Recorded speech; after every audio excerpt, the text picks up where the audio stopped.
Bandolero, entre el deber y el amor, por Yari Grant.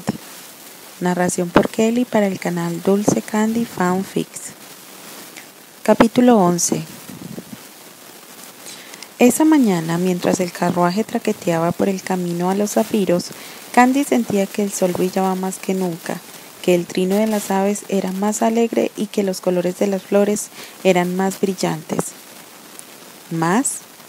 Todo en ese día era más que antes, más radiante, más armónico, más fragante. Y también, ese día ella era más feliz. La noche anterior, Terrence sí fue. Pese a que no se lo había confirmado, ella aguardó con el alma en vilo a que la actividad en la casa cesara. A que el momento en que él pudiera colarse por su balcón llegara. Incluso colocó una mesita y un par de sillas en el balcón con el pretexto de que quería merendar ahí, y cuando Dorotea le preguntó si podían meter los muebles, le dijo que al día siguiente también desayunaría afuera, así que no tenía caso quitarlos. Y ahí, sentada en una de las sillas, acompañada por el cantar de los grillos, iluminada por la tenue luna del noviembre, lo esperó. Y él llegó. ¡Por fin!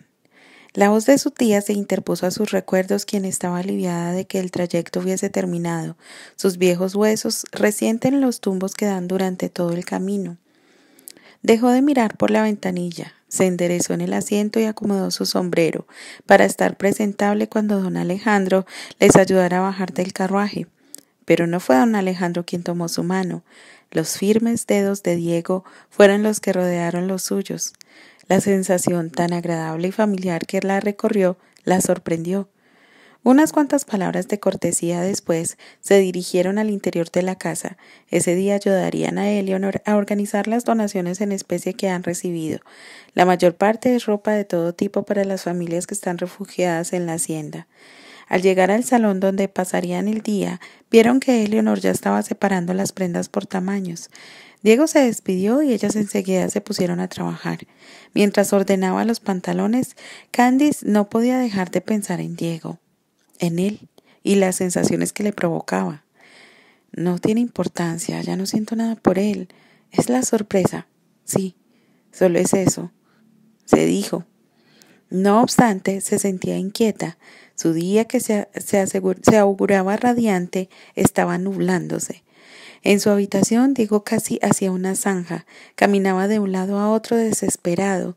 Tiene a Candice bajo el mismo techo y no puede hacer nada, salvo mirarla de lejos.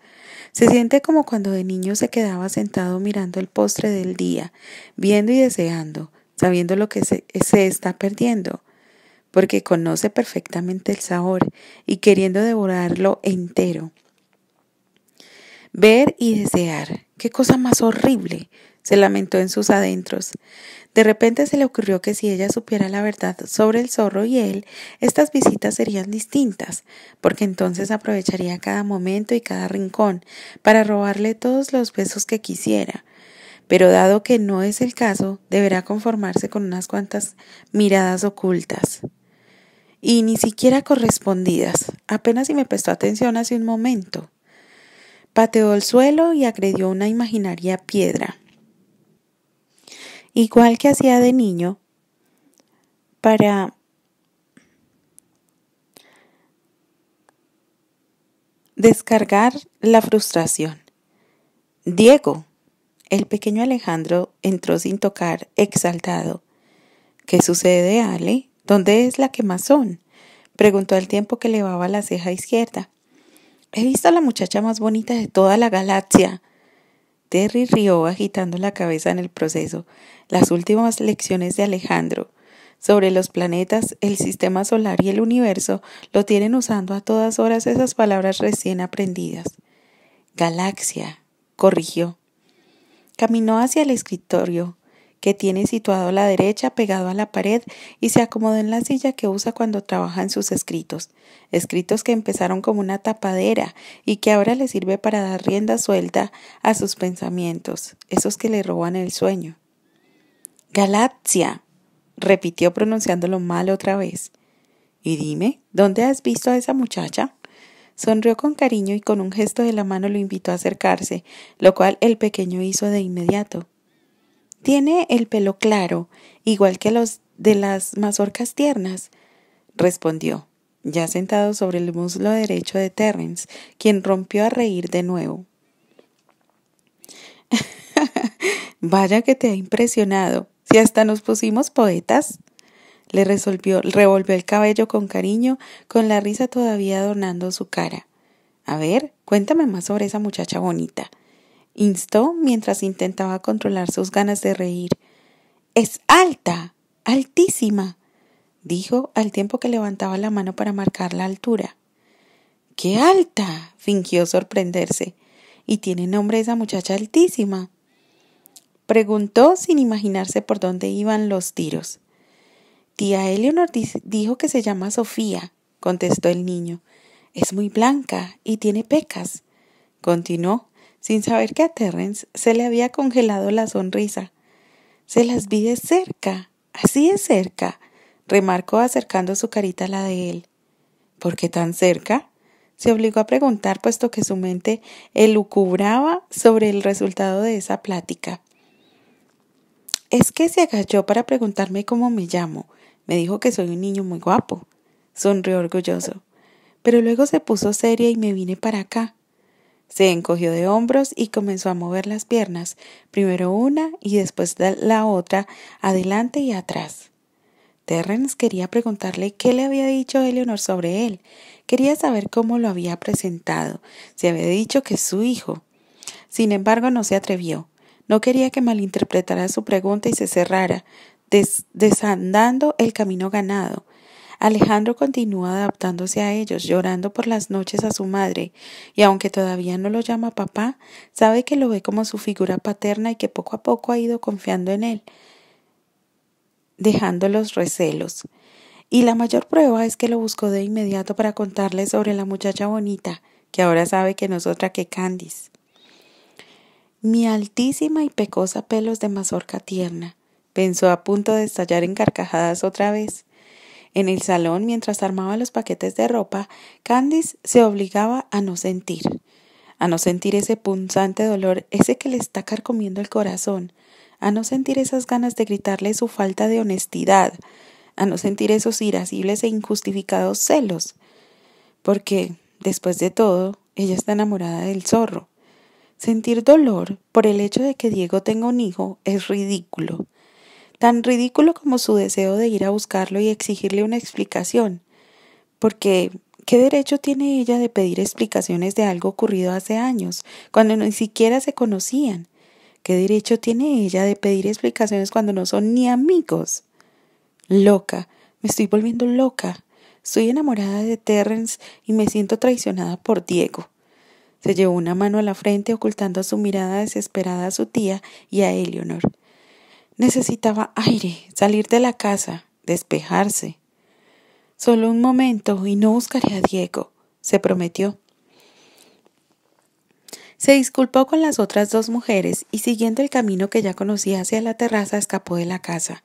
Terrence, recargado de una de las columnas de la terraza, vio a Candice bordear las ixoras que rodean el jardín de su madre y siguiendo un impulso fue tras ella.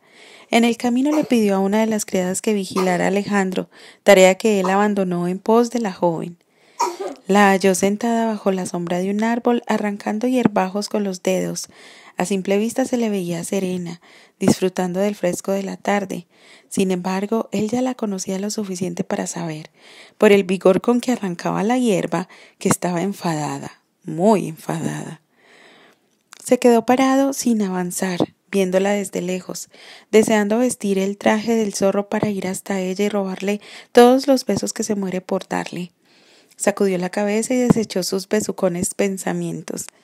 Caminó con el corazón galopando salvaje e indomable hacia la dueña de sus latidos.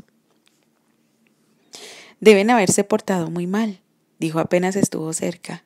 Ella levantó la mirada confundida. La hierba, aclaró señalando con un movimiento de la barbilla a sus dedos llenos de tierra y manchados de verde. No tanto como aquellos que ocultan a sus hijos. En el momento que esas palabras brotaron de su boca, Candice casi maldijo cual caballerango en el ruedo. Ver a Diego le había avivado toda la rabia que había logrado controlar, hacía escasos segundos, mientras arrancaba las inocentes plantitas como si fuesen los cabellos de él, con fuerza y saña para que le dolieran. Y todo para nada.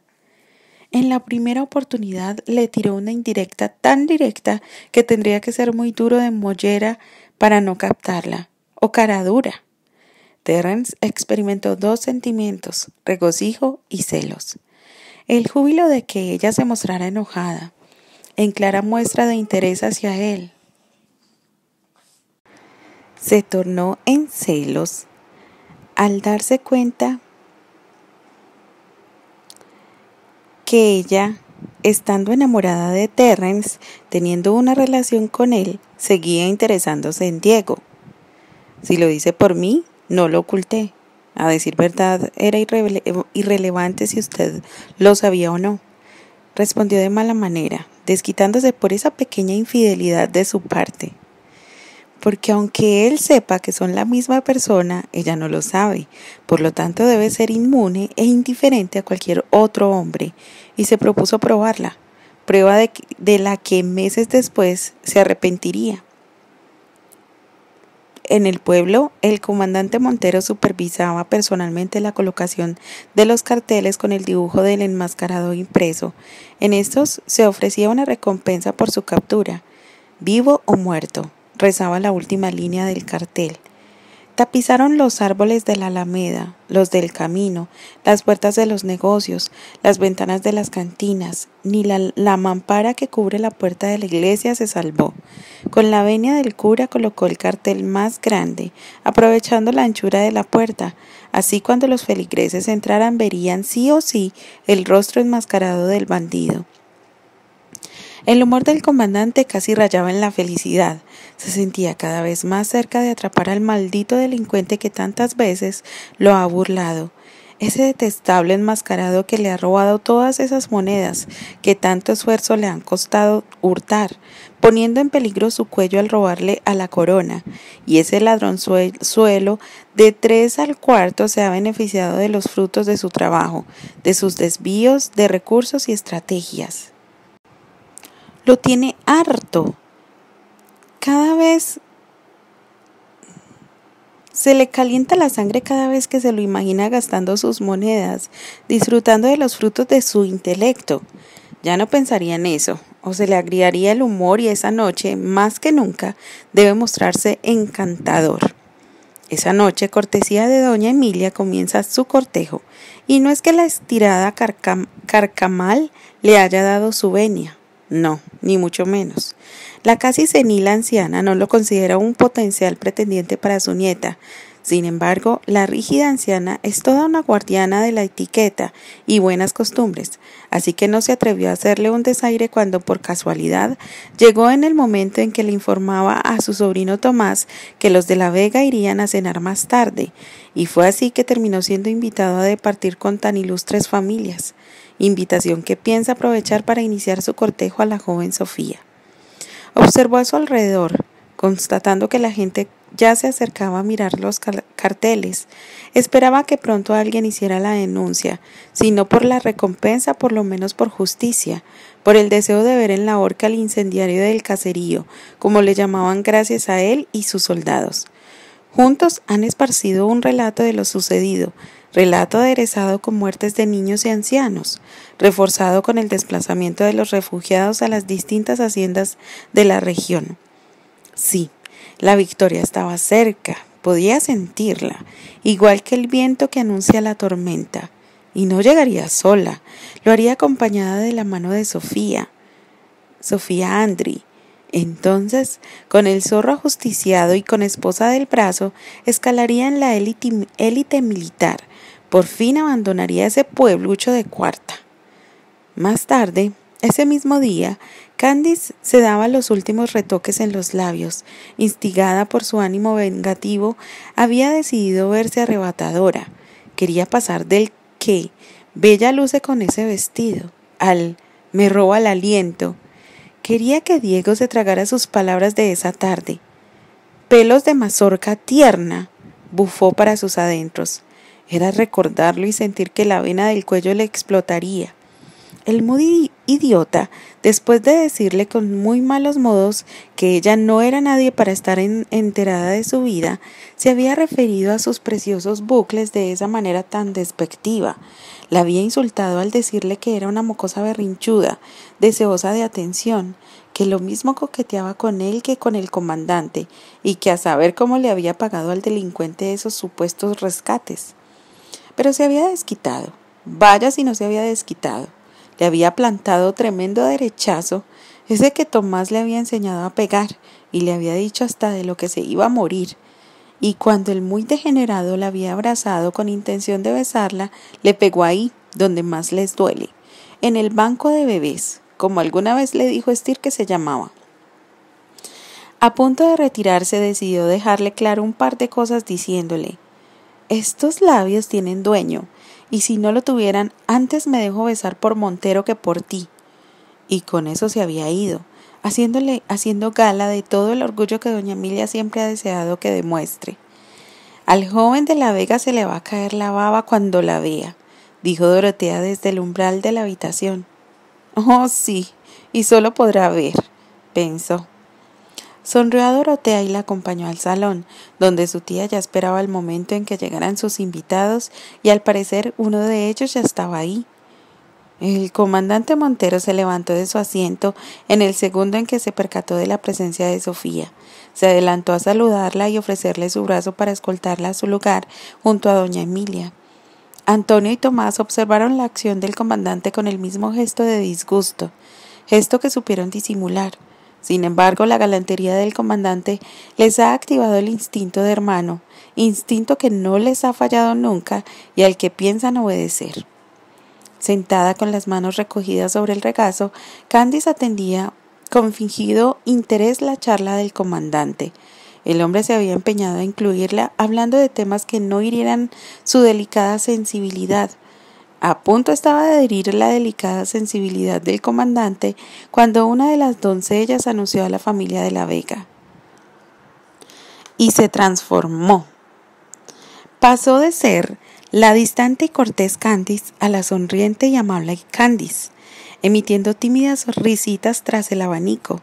Aceptó el brazo de Montero para que la acompañara a la mesa y aunque estaba sentada en medio de Diego y el militar, al primero no le dirigió ni una mirada, ni de reojo. Para Terrence la cena estaba siendo un completo suplicio. Apretaba tanto la mandíbula que, si seguía así, iba a terminar cenando muelas pulverizadas, en lugar de las codornices al horno que tan deliciosas se veían. El maldito Montero se la ha pasado halagando a Candice, y ella, la muy descarada, le ha seguido el teatrito, riendo de todas sus gracias, sonrojándose, mirándolo a través de las pestañas y escudándose tras su abanico, coqueteándole de todas las maneras en que una dama tiene permitido hacerlo, y él está que se lo llevan todos los jinetes del apocalipsis. Apenas terminó la cena, se excusó y se retiró, harto de ver ese absurdo despliegue de alabanzas y cortesías del comandante, dolido por la manera en que ella respondió al galanteo del militar. Vaya día de porquería, pensó, mientras cabalgaba hacia la hacienda. En la casona Andry, la velada se prolongó hasta altas horas de la noche, por lo que acordaron que Eleonor y don Alejandro pernoctaran ahí, privilegio del que no disfrutó Montero, y no habiéndole quedado más remedio, se despidió en cuanto Sofía se retiró, dejando pasar un tiempo prudente para no suscitar suspicacias en el gobernador y su primo, quienes lo mantuvieron bajo sus atentas miradas durante toda la reunión. Mientras esperaba por su caballo en la entrada para los carruajes, pensó en el remilgado de la Vega. Sofía había preferido su compañía a la de él, lo cual lo hizo sentirse seguro de su cortejo. Sofía de Montero, pronunció en voz alta para probar cómo sonaba su apellido. Con el ánimo por los cielos, decidió que antes de ir a su casa pasaría al Ambrosía. Con suerte la pelirroja estaría libre. Le trajeron su caballo y montó rápidamente sin saber que en las sombras alguien le había visto y oído. A Candice le dolían los músculos de la cara. Si hubiese tenido que sonreír unos instantes más, le habría dado una parálisis. Sentía la cara rígida. Entró a su habitación, la cual estaba tenuemente iluminada por el candil que Dorotea le dejó encendido. Se dirigió al tocador, masajeándose las mejillas y se sentó para quitarse las horquillas. El cuero cabelludo le estaba matando, pero bien había valido la pena el sufrimiento, cada segundo. Sonrió al recordar la manera abrupta en que Diego se fue. Se le congeló la sonrisa al vislumbrar una silueta que se movía desde un rincón junto a su cama. Sonrisa que volvió a resplandecer al identificar a la sombra. ¡Terrence! Se levantó con premura corriendo a su encuentro, a sus brazos. «Creí que hoy no te vería», dijo contra su torso. «Lo cual me hace suponer que no te arreglaste así para mí». En su tono de voz se notó la acusación. Candice obvió el tono y despegó la cabeza de su pecho para mirarlo. «Mi tía dio una cena», le explicó sin perder la sonrisa. «Tenía que estar presentable si no quería que me sermoneara». «¿Y disfrutaste la cena?» «Ni un segundo. Estuvo aburridísima», contestó volviendo a recostarse en su torso. «Mentirosa». Quiso gritarle, pero se contuvo. «Y supongo que el Montero te llame Sofía de Montero no tuvo nada que ver con la cena de esta noche». «¿Cómo?» «Imagino que el señorito de la Vega debe estar cortejándote también». La tomó de los brazos separándola de él y obligándola a mirarlo. «No, por supuesto que no». Candice estaba sorprendida por la manera en que los ojos de Terrence parecían desprender un fulgurante fuego azul. Tenía la mandíbula rígida, los labios tensos y las manos la apretaban más de lo normal, sin llegar a hacerle daño. «A Diego le he dejado claro esta misma tarde que no estoy disponible para nadie». «¿Y al comandante? También le dejaste claro que no pierda su tiempo». Acercó su rostro al de ella, retándola con la mirada a que le mintiera. Candice estuvo tentada a hacerlo, pero por algún motivo desconocido no pudo. «No, no se lo he dicho», confesó en un susurro culpable. «Por el contrario, esta noche le hice pensar que era bien recibido», concluyó sin atreverse a mirarlo. Terrence la soltó al momento, alejándose de ella, enfurecido por una respuesta que ya conocía, rabioso de celos porque el comandante hizo lo que él se muere por hacer, lo que por sus miedos e inseguridades ya no podía hacer, porque ahora está seguro. Diego ha perdido la batalla por el amor de Candice. Continuará.